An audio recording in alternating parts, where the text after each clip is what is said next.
दोस्तों 1960 का वो सुनहरा दौर जब हिंदी सिनेमा में कामयाबी की गारंटी सिर्फ एक ही नाम हुआ करता था, मोहम्मद रफ़ी। रफ़ी साहब का जादू डायरेक्टर्स और प्रोड्यूसर्स के सिर चढ़कर कुछ इस कदर बोलता था कि वो अपनी फिल्मों में किसी और गायक की आवाज़ सोचने को भी तैयार नहीं होते थे। लेकिन क्या आप जानते हैं कि एक बार रफ़ी साहब की इसी बेतहाशा लोकप्रियता की वजह से एक फिल्म के सेट पर भारी बवाल हो गया था। नौबत यहाँ तक आ गई थी कि एक दिग्गज संगीतकार ने फिल्म छोड़ने की धमकी दे दी, क्योंकि फिल्म का डायरेक्टर हर हाल में सारे के सारे गाने सिर्फ और सिर्फ मोहम्मद रफ़ी से ही गवाना चाहता था। आज जानेंगे 1964 की वो अनसुनी कहानी जो बताती है कि रफ़ी साहब का रुतबा असल में क्या था।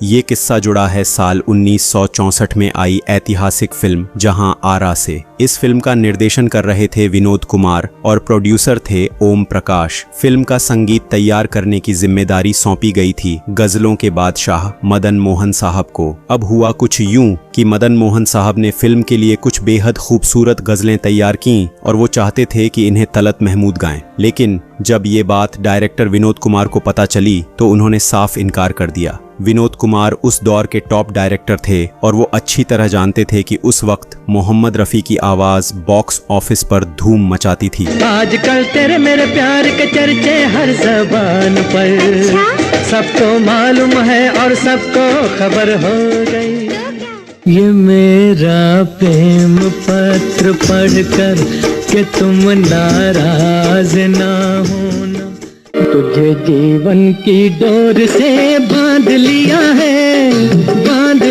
है तेरे जुल्मों सितम सर। विनोद कुमार अपनी जिद पर अड़ गए कि फिल्म के सारे गाने मोहम्मद रफ़ी साहब ही गाएंगे, वरना कोई नहीं। अब एक तरफ थे डायरेक्टर जिन्हें फिल्म हिट कराने के लिए रफ़ी साहब की जादुई आवाज़ चाहिए थी, और दूसरी तरफ थे मदन मोहन जो अपनी धुन को लेकर अड़ गए थे। मदन मोहन साहब ने साफ कह दिया कि अगर गज़लें तलत महमूद नहीं गाएंगे तो वो इस फिल्म में संगीत ही नहीं देंगे। बात इतनी बिगड़ गई कि प्रोड्यूसर ओम प्रकाश को बीच बचाव करने आना पड़ा। दिलचस्प बात यह थी कि ओम प्रकाश भी दिल से यही चाहते थे कि गाने रफ़ी साहब ही गाएं, क्योंकि रफ़ी साहब का नाम ही फिल्म के सुपरहिट होने की मुहर था। उन्होंने मदन मोहन को काफ़ी समझाया कि रफ़ी साहब की पॉपुलैरिटी फिल्म को आसमान पर पहुंचा देगी।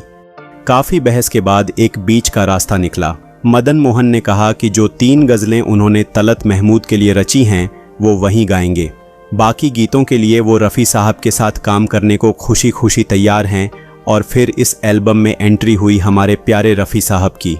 मदन मोहन और रफ़ी साहब के उस जादुई कॉम्बिनेशन ने इस फिल्म को 2 ऐसे अनमोल मोती दिए जो आज भी संगीत प्रेमियों के दिलों में बसते हैं।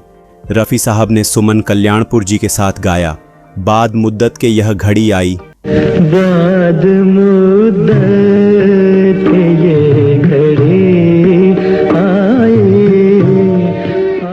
और फिर अपनी सोलो आवाज में दर्द का जो समंदर रफ़ी साहब ने उड़ेला वो गाना था किसी की याद में दुनिया को हैं भुलाए हुए।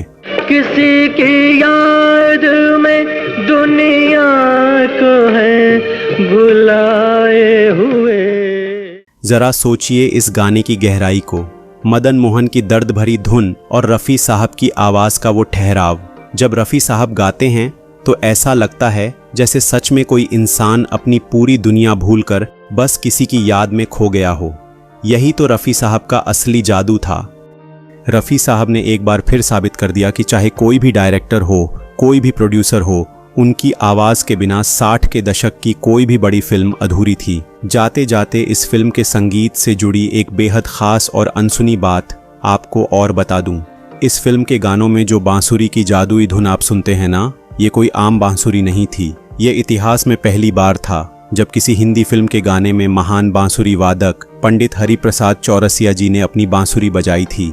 तो दोस्तों, भले ही जहां आरा को मदन मोहन और तलत महमूद की जिद के लिए याद किया जाता हो, लेकिन इस कहानी का सबसे बड़ा सच यही है कि रफ़ी साहब की डिमांड ने उस दौर के बड़े बड़े दिग्गजों को भी अपने फैसले बदलने पर मजबूर कर दिया था।